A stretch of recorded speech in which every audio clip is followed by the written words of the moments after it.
Hello and welcome to Unstress. I'm Dr Ron Ehrlich. Firstly, let me wish you a happy and healthy new year. This is the first show of 2019. I hope you've managed to have a good break, to reflect and really kickstart a great new year. Now, if you're a regular listener of the show, you will know from our guests last year that irrespective of which chronic disease we looked at, cancer, cardiovascular disease, autoimmune diseases, diabetes, of course, the key has been, the common denominator has been to keep the insulin levels low. Now, if you aren't a regular listener, you have got some catching up to do. Well, my guest today, to start the year, I wanted to explore this low carb, high and healthy fat idea. And my guest is Dr. Rod Tayler. Now, Rod is a Melbourne anaesthetist with an interest in weight loss research and low carb diets. He's given so many presentations on the subject of restricting carbohydrate intake for long-term health benefits. And he's done that to medical and other allied health professionals. He is co-founder of Low Carb Down Under. I'm going to let him explain more. I hope you enjoy this conversation I had with Dr. Rod Tayler. Welcome to the show, Rod. Ron, thank you. Good to be on with you. Now, listen, Rod, before we dive into this topic, can you give us kind of a brief rundown of your own journey that brought you to this point? I mean, professionally, and I guess there were your own personal experience that informed you to get to this point. Well, give us a bit of a background. Well, look, this topic of why we've been getting obese and sicker over time, I've been discussing with doctors for a long time, since the early 90s. I work in the operating theatre as an anaesthetist, and I spend a lot of time with doctors, and we do get to talk about these issues. The turning point for me came in 2009 when I was given a book called Sweet Poison by David Gillespie. David's a Brisbane lawyer. It's a terrific book about sugar. And when I read this book, I thought, oh my goodness, sugar is a huge problem. 2009. I cut sugar out of my diet, and that probably included the 4 or 5 pieces of fruit I was having a day, which we can revisit that issue at another time. But I dropped about 8 kilograms off my middle. I'd always been a skinny sort of a guy, but here I was up in my mid-50s, and I'd been putting it on a little bit, and it fell off when I did this. Like 8 kilograms fell off in a couple of months, and that got me really interested. I did a research project at a hospital in Melbourne on reducing sugar intake in staff members, and we recruited 158 staff members to reduce their sugar intake, and the results were good. At that point, didn't seem to be much of a low sugar community around, but boy, I discovered there was actually a big low carb community around, and I started digging around in that. I went on a conference in the US, a low carb conference, and started meeting the network of people who have really explored. Well, of course, not only is it, low carb certainly includes low sugar. So I found there was a great network of people there, and that really got me following this up more and more. Yeah, and boy, is it ever a growing movement. We hear so much about it. I mean, we do hear the word low carb more and more often now, and it seems to mean so many different things to different people. And given your position now within this movement of low carb, what is low carb? What does it mean? Well, I think there are certain things that are really accepted pretty much by everybody about going low carb. And one of it is that we should be reducing our sugar consumption. And the average Australian is having something like 16 or 18 teaspoons of added sugar every day. Mm. So there seems to be consensus that this is not a good idea, and the World Health Organization is saying we should be having 10 or less, and ideally 5 or less. So low carb certainly incorporates low sugar as well. But there seems to also be consensus that processed food is a problem in our diet. And part of the reason is that so much processed food has sugar added to it. One of my sort of salutary lessons when I first found out about this was walking up and down supermarket aisles, picking up different foods, be they breakfast cereals or tomato sauce or all sorts of things, and figuring out how many teaspoons of sugar was in each of these things. One thing you've got to know, and a lot of people know it, but not everybody does, that 4 grams of sugar is a teaspoon. So if you, say, pick up some yogurt, little container of yogurt, and you see that it's got 28 grams of sugar in it, well, that actually means that there are 7 teaspoons of sugar in that 28 divided it's by very sobering, isn't it? That's a magical and very important number for people to carry around with them in their heads, and it's a good reason for doing your 4 times table. Indeed it is, yeah, and it's eye-opening. So one of my colleagues, Peter Bruckner, that has been the doctor for the Aussie cricket team, he's a great advocate. He runs an organisation called Sugar by Heart, aiming to reduce sugar consumption in Australians by 50% by the year 2025. So in his talks, he holds up a bottle of barbecue sauce. It's quite a big bottle. It's a litre bottle. And he says, how many people think there's more than 20 teaspoons in this bottle? And half the hands go up. And then he says 40. Well, what about 80? And there's 1 or 2 hands left up. And the answer is, in that bottle of barbecue sauce, there are 125 teaspoons of sugar. Wow. So if any of your listeners, next time they go into the supermarket, pick up a bottle of barbecue sauce, and tomato sauce is not much better, divide the figure that they see of grams of sugar, which in this case is 500 grams, divide that by 4, and you get 125 teaspoons. So it's good for people to know about this. And just giving up sugar can make big differences to people's health, people's weight, people's markers for risk. So, yeah, so we haven't even really got to low carb yet. I've been stuck on sugar, but I think it is. It's just we should be emphasising it and re-emphasising it. And really, if you want to take control of your health and live up to the best potential for your own health, well, sugar's certainly got to. Sugar is the absolutely no-brainer starting point. But then again, there's more to add to the story. It's not just sugar. Yes, no, go on. I mean, this is where people need to take that next step along of understanding, because it's not complicated biochemistry, but I can see where we're headed. I think some of my listeners would too. Let's go on. Right. All right. So what about other carbohydrates? So the average Australian is having probably about 200 to 250 grams of carbohydrate a day. Now, there are different definitions of what actually is low carb or very low carb, but generally one scientific accepted version of low carb is it's less than 130 grams a day.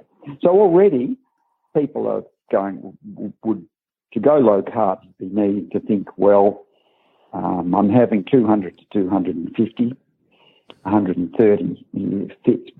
But really the experience of the people working in the field to get good results across widely varying groups in the population, we really need to get much lower than that.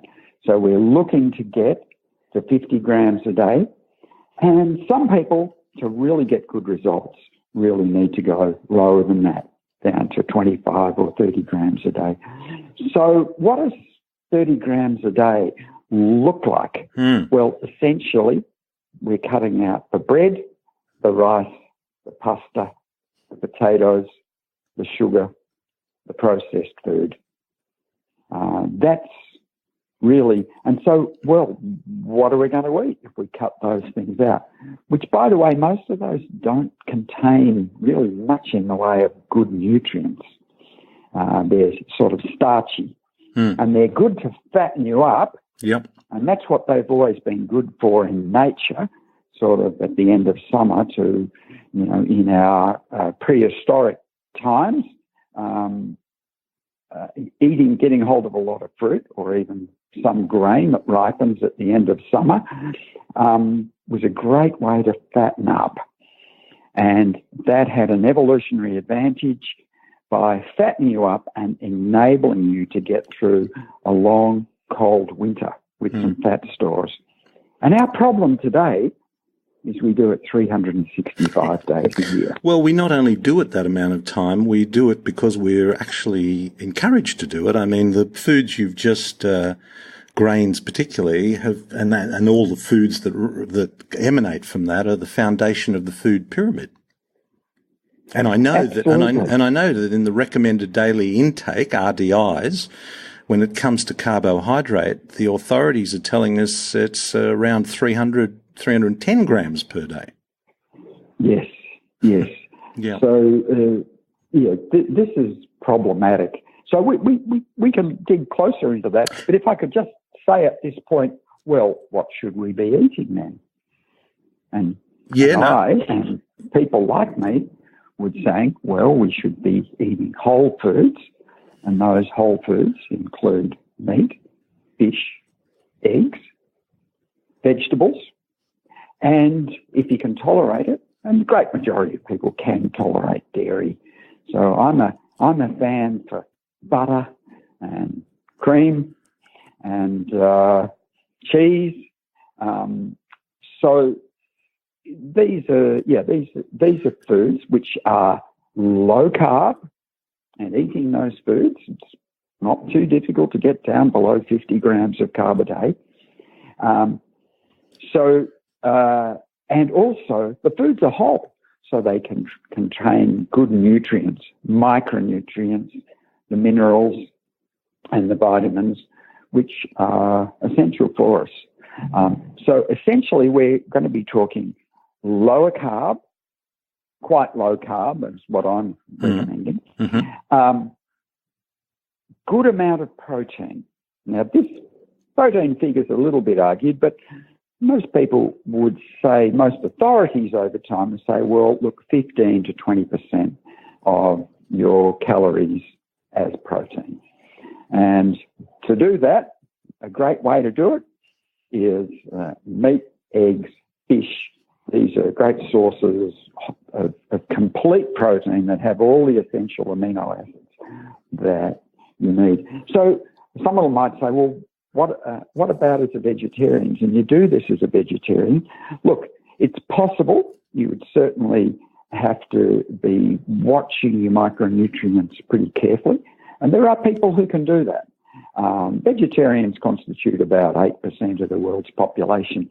So if you were a vegetarian and you were looking to do this, it's doable, but it is going to require fairly close attention to detail and getting your essential amino acids and your essential nutrients and vitamins.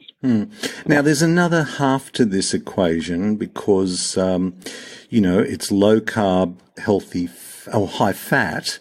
Let's just talk for a moment about the fat because, this has been demonized, and yet it's a very important part of not just our diet, but making a success of this approach. Talk to us a little bit about you mentioned some of the fats, but let's just revisit that a little bit. Well, up until about 40 years ago, we had higher fat diets, probably around the sort of 38% of our calories came from fat.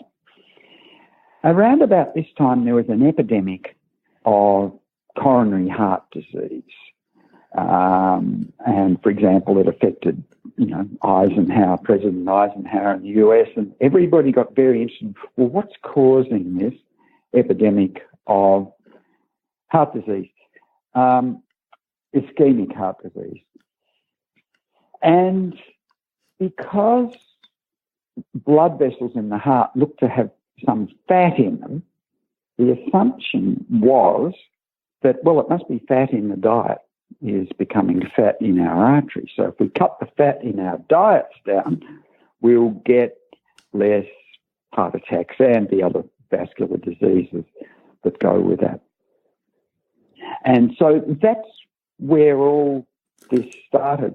There were other people around about the time, particularly in the 60s and 70s, who argued vehemently that fat wasn't the problem at all, that sugar played a huge part in this. So that's kind of how it started. Now, for the last 40 years, the Western world has been on a low-fat diet. We have reduced to around about 32% of our calories from 36, 38. And I would just ask, and how's that worked out in practice?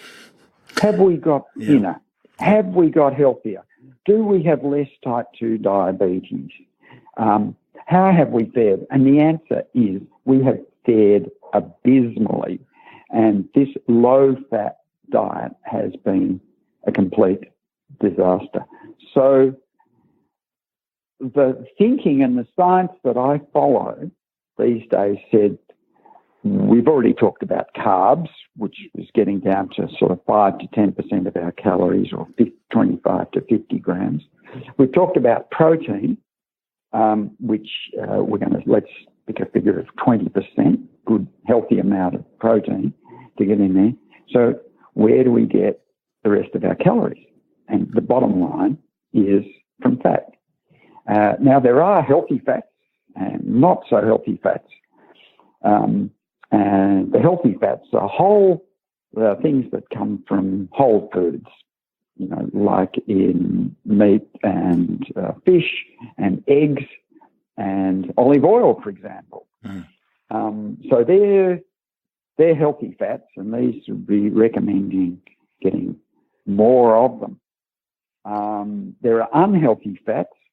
Clearly, when we started hydrogenating fats in the 30s and beyond, we produced fats called trans fats, and these have clearly been shown to be problematic for particularly vascular disease. So they're banned now, and they're mostly disappeared out of our food supply. But that's, illustrates that not all fats are the same. The other fats that I'd be worried about would be the so-called vegetable oils. These are highly processed, so these are things like sunflower, safflower, rice bran, canola oils. They're very cheap, and they're added to our foods, and particularly our processed foods and takeaway foods in large amounts. So these were only introduced into our diets in about the 1930s. And I'd ask the question again, well, how's our health been looking since then? And the answer is our health markers have been going downhill. And I think there's a good argument, because this is probably worth doing a little bit more work on for people to look at. And also, we certainly got rid of vegetable oils out of our cupboard in our household. No, we probably have to. In about 5 years ago or something, and we do better with butter and olive oil and coconut oil, so I regard these as much healthier. It's an interesting historical point, though, isn't it? It was a sliding door moment, if you like, where we stood at the crossroads and thought, okay, there's this epidemic of heart diseases in the rising in the 30s, 40s, and culminating in Eisenhower's heart attack, which attracted a huge amount of attention in the mid to late 50s. And this sliding door moment was, well, what's changed? And what had changed was the introduction of all these seed oil or vegetable oils. And then that discussion between fat and sugar. And of course, we know which camp won out in the end. And as you have asked rhetorically, I think, how are we doing since then? And it's not a pretty picture. Absolutely. Look, there's one more confounding factor. People used to smoke a lot more, the 40s, 50s, 60s. And so why was ischemic heart disease on the rise, even before vegetable oils and much greater amounts of processed food and sugar came into our diet? And so you could argue, well, look, the increase in the 50s, 60s and 70s of heart disease was actually on the back of smoking, where smoking was so much more prevalent than it is today. So we essentially arrested the wrong suspect, and we've been paying for it ever since. Yeah. It's interesting, Rod, because you as an anaesthetist, as you mentioned at the beginning, spend quite a bit of time, apart from, of course, monitoring very closely your patients, you're in a room with a lot of other health professionals, and they are health professionals, whether they're orthopedic surgeons or heart, whatever they are. How is this, and they must know your position, and particularly that it's changed over the years. How is that accepted? Give us a bit of a sneak into the operating theatre and the thinking of...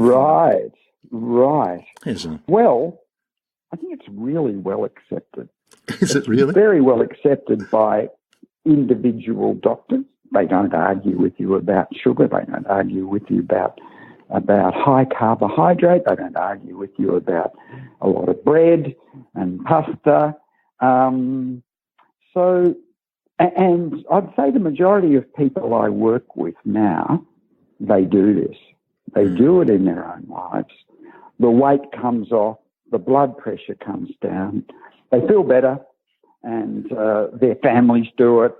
So, on individual levels, there are big changes taking place in amongst the more informed members of the society, I'd say, and that's certainly the case. And they're increasingly sending patients off to low-carb doctors for a range of conditions, not just weight, not just diabetes, not just vascular disease, but a whole range of things which really appear to be linked with poor diet, which includes autoimmune kind of conditions, some of which just, when you get people's diet sorted out, miraculously seem to diminish. And that's pretty well documented. Yeah, so there's so the doctors. So Low Carb Down Under, the website that I set up in 2012, now has 53 Australian doctors on it, in virtually all the states, this is a good resource. And if you go to one of those doctors, you know that you're going to get good advice on taking up and following a low carbohydrate diet. And one other point I'd like to make about these doctors is that we're essentially all saying the same thing. It's not like there are 53 different versions of this. There's a sort of an agreement. We agree on what's really important. So, people think, this sounds a bit fringe, this low carb thing. Well, there's a lot of support for it, and there's sort of increasing support for it in the scientific literature. And after all things being considered after that, it's just common sense anyway. It's so interesting, because given almost everybody that I have spoken to on my podcast over the years, and for literally every chronic degenerative disease, they acknowledge that the lower the insulin level, because of course sugar and carbohydrates, which quickly get broken down into sugar, causes insulin levels to rise. They all agree that the lower the insulin levels, the better the health. And this is basically what the low carb, high fat does. Has it been enthusiastically embraced by public health authorities? Not formally at the front yet, but there are signs of public health authorities moving in this direction. There are guidelines, for example, guidelines on management of type 2 diabetes. Now, by the way, type 2 diabetes is a condition we should all be very concerned about, because probably something like half of us adults have either got it or have got the pre-diabetes that precedes it.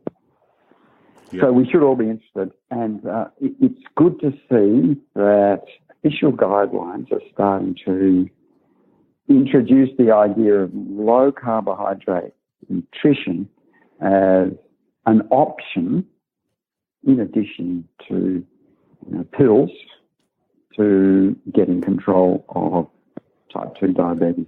So, just think half of us should think that we need to do something about this. And the other half, well, we probably should be worried too, because who knows where we'll be in 10 years' time if we don't do this. And type 2 diabetes is basically something you don't want to get because it's linked with all sorts of bad outcomes.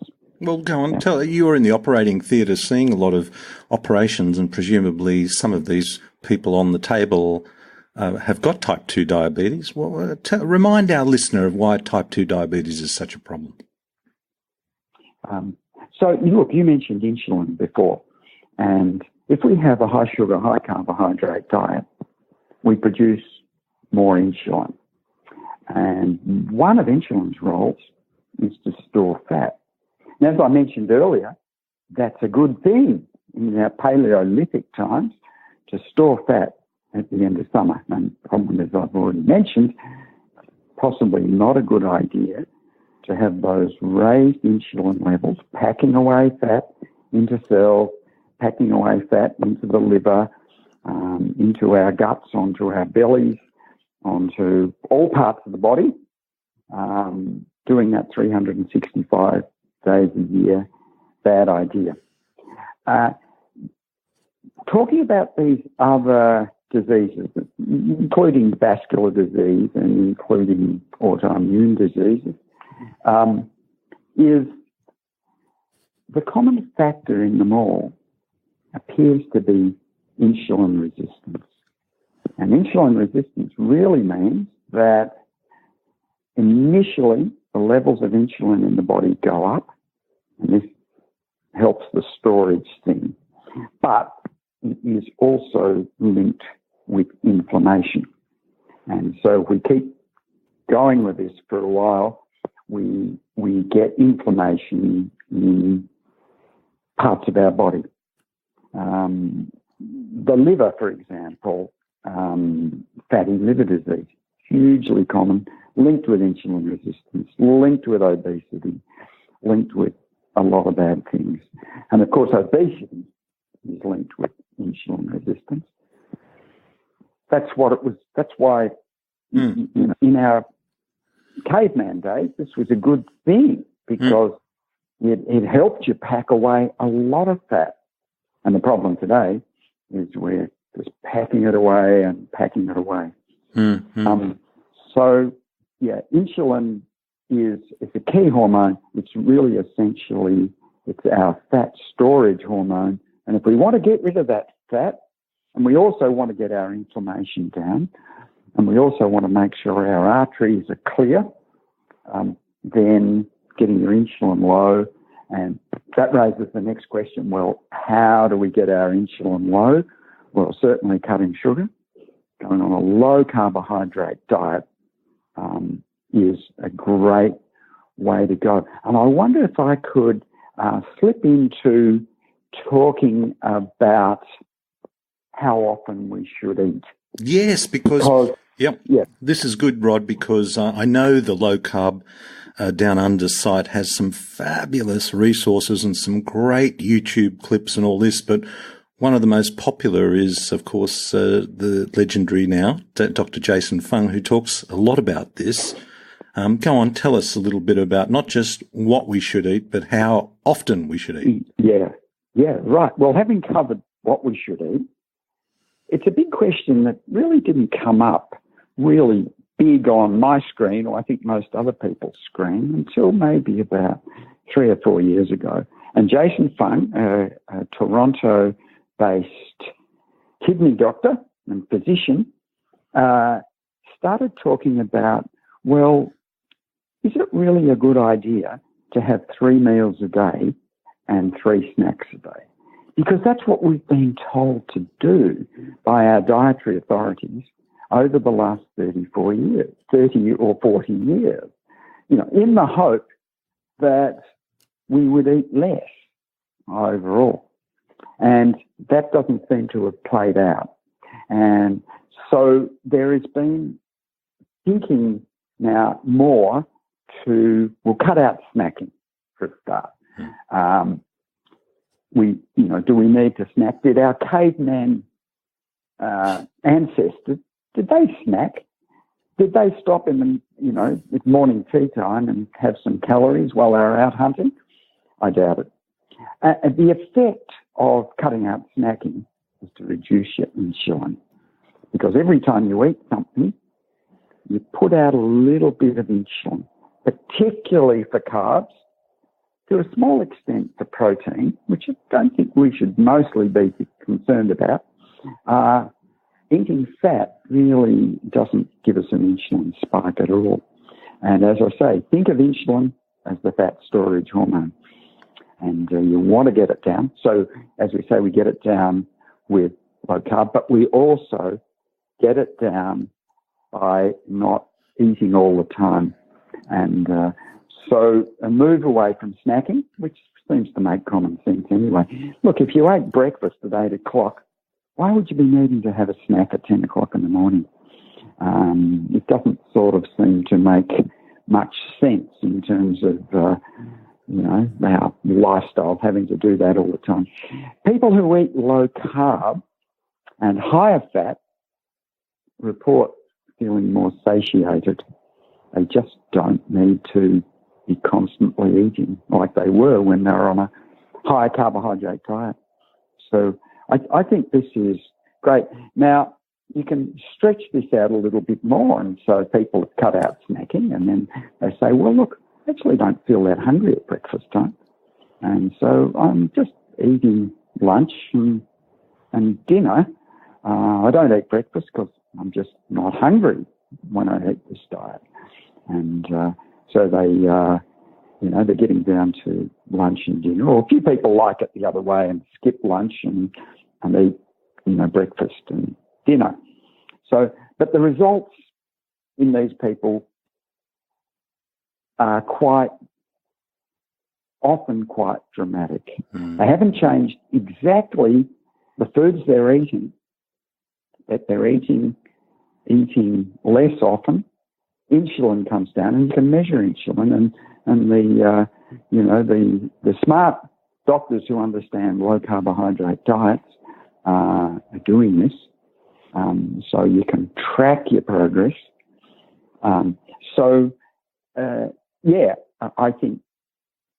think this is a great field to the measurement of the insulin is with that little pinprick and little tab. Is that how the best way of measuring it? Look, no, I think more or less you're talking about measuring blood glucose, which is glucose in the blood, which is also a great thing to do. And if your glucose is high, well, your insulin will be high too, particularly in earlier stages of type 2 diabetes.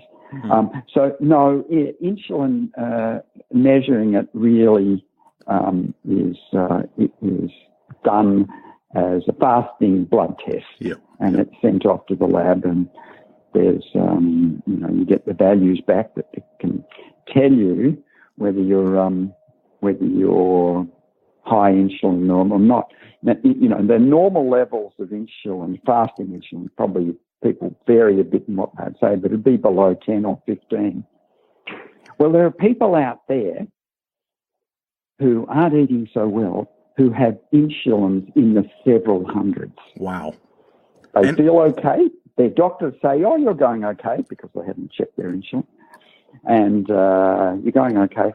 They're actually a ticking time bomb because their pancreas can't keep that up for long, apart from all the inflammation and problems that go with having a high insulin. And the pancreas is going to burn out, and then it's not going to be able to produce enough insulin to keep their blood sugars under control. And then they're going to need insulin injections, sometimes in high amounts. And nobody wants this. And it's difficult, it's expensive, and it's preventable by having good nutrition. I mean, Rod, we're talking to you and talking to many of my other guests, and I'm sure my listeners also think, oh, this is just so perfectly logical. Of course, this is what we should be doing. But out in the real world, it's not, there's been so many reputations and so many, literally billions of dollars invested in this low-fat, approach. And I know I went on to the USDA site. If you Google USDA healthcare professionals guideline, and I put in my age and I put in my weight and my activity levels, in 2019, the USDA's advice for health guidance for healthcare professionals to advise their patients is, for me, at my age and height and weight, to be consuming somewhere between 390 and 450 grams of carbohydrate a day, and to be avoiding as much cholesterol-containing foods as possible. So I think a lot of people hear a very compelling argument from some real, I'm putting in inverted commas, experts, and so they think, oh, I might have an each way bet here. I think the low carb makes so much sense, but the low fat is what everyone's saying. Maybe I should go low carb and low fat, and I'll have my foot in both camps. What do you say to those people? It's going to be incredibly difficult because the only place left to get your energy from food is protein. Now, it's very hard to go above about 25 or 30%. So if you were going to do that, you essentially would have to be on a starvation diet. And the problem with a starvation diet, and I'm talking about, less than 1,200 calories, 1,000 calories. There are even people touting 600-calorie diets. Their starvation diets, what happens to the body? Well, the body goes into self-protection mode and cuts its metabolic rate. This means you're more tired, you're more cold, you have less energy, you're grumpy, and you're hungry all the time. Now, if you've got incredibly strong-mindedness, maybe you can do this for some weeks or a month. Or in the case of people like who did Biggest Loser, they can do it for a bit longer because they're in the spotlight and they're exercising like crazy. But eventually, that's not going to work. Cold, tired, grumpy, hungry, hangry is not a good way to be. Yeah. And ultimately will crash and burn. Yeah. Yeah. It just kind of highlights, I just kind of mention that because I don't, while this makes so much sense and the lower insulin levels, the better is well accepted, there is still a very strong marketing, reputation, ego-based message coming out, which contradicts that. But if you're trying to put a foot in each camp, I think you're doomed for failure. And I think this highlights the importance of the second half of the equation, which is not just low carb, but fat being critical to being able to balance out everything, your moods, your energy levels, your insulin levels, and your sustainability on this path. Listen, I mentioned Low Carb Down Under. It's a great movement. It has some amazing resources. But if someone was hearing this and thought to themselves, yep, that makes sense, what would be a couple of tips you'd want to give them to get them started, or for many people to re-engage? Yeah. Right. Well, I guess everybody's got to take responsibility for their own health. And you've got to find the things that work for you. Things that might work for you will be the online environment. And so there are a lot of good groups out there, low carb groups. Low Carb Down Under is one of them.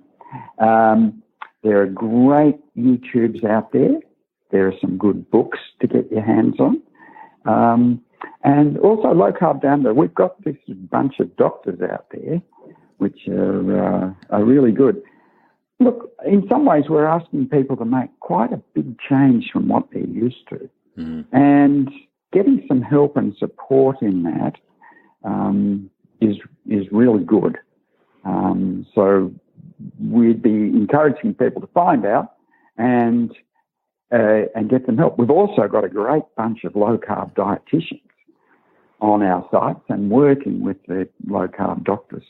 So there's a lot of people from those sort of more conservative allied health areas who are moved into this and they love it. And that finally they're getting good results for their patients, good results for themselves and good results for their families and good results for their patients. So, look, we've got a long way to go and people don't change easily. I think human beings are fairly conservative and tend to follow the herd. And there might have been survival advantages in that at times, but I think following the herd from a dietary point of view with the high processed food, takeaway food, high sugar, is not going to be a recipe for success. Mm-hmm. Now, listen, I just want to ask you finally, because we covered a lot of great territory here, and we're going to have links, of course, to this your Low Carb Down Under website, which, as I've mentioned, has some terrific resources. But taking a step back from this and your role in that organisation from your many years as a health practitioner and anaesthetist, because we're all on a journey in our lives, what do you think the biggest challenge is for people on their health journey through life in our modern world? I think it's the culture that surrounds us. And if I can just take an example of the tea room in the operating theatre. And I work in, it's largely female environment. What's in the tea room? Now, these are, generally speaking, they're a brighter bunch of people. They've got a qualification. They're intelligent. What's still going on? Well, people are always bringing cakes, chocolates, biscuits. It's always somebody's birthday. And the amount of temptation that's out there, often places where you will go out and you go into, say you want to pick up a snack in the shop at the service station or something like that. What's there?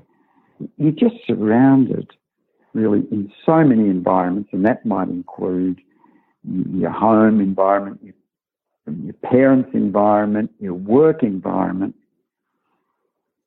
We are surrounded by cheap, sweet, non-nutritious foods, which are tempting. And so it takes a bit of work to stand up against this. But increasingly people are standing up against it. They're getting great results. They're losing masses of weight. They're getting their health back. So it's doable, but Oh, Ron, we've got a long way to go. I mean, there are just traps waiting for you out there at every step. Well, Rod, I think that's a good note to finish on, because I think our conversation is going to put people on the right path there. So thank you so much for joining me today. As I said, we'll have links to your website, but thank you. I really appreciate your time. Thanks, Ron. It's been a pleasure.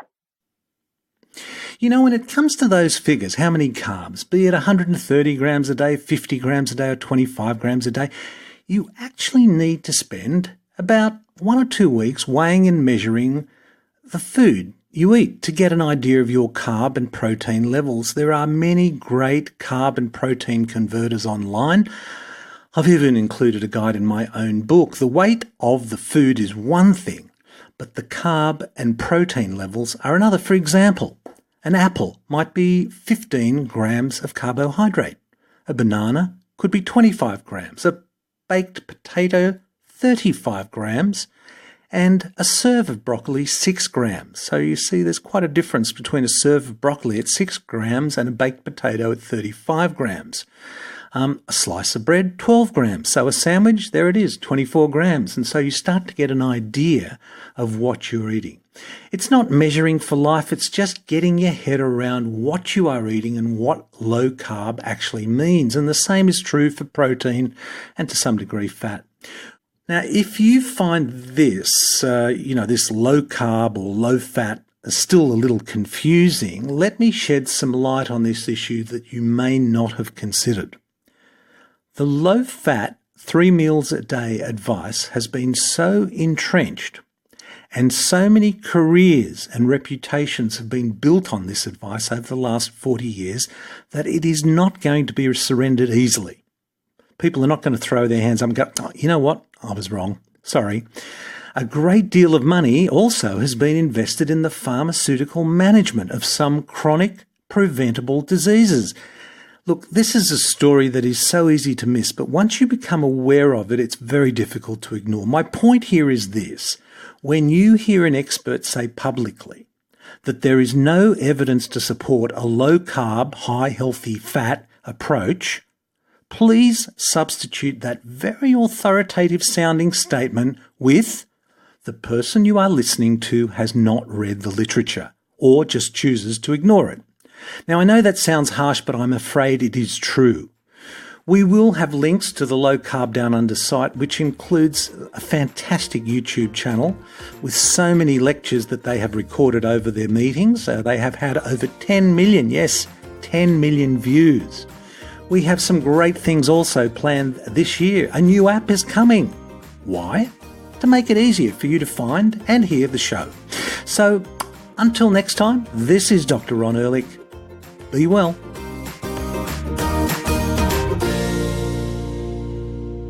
This podcast provides general information and discussion about medicine, health and related subjects.